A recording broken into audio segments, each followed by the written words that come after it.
Hi అండి, మీ విజ్జిని. ఈరోజు ఎంతో రుచికరమైన తాలింపన్నం తయారీ విధానం తెలుసుకుందాము.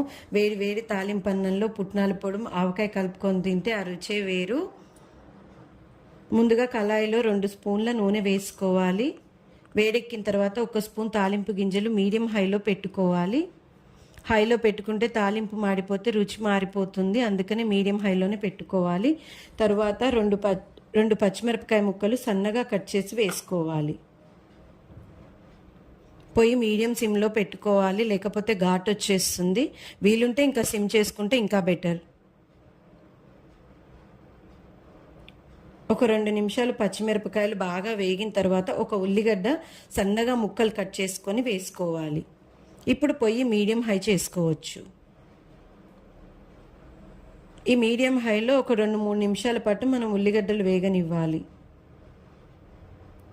ఉల్లిగడ్డలు బాగా వేగిన తరువాత ఒక 1/2 స్పూన్ పసుపు వేసుకోవాలి.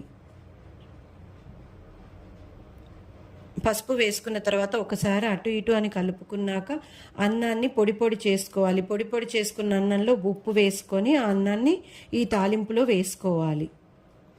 ఇప్పుడు పొయ్యి హై చేసుకొని ఒక 1 మినిట్ పాటు వేయించుకోవాలి, కలుపుకోవాలి. అంతే, వేడివేడిగా తయారయ్యే తాలింపన్నం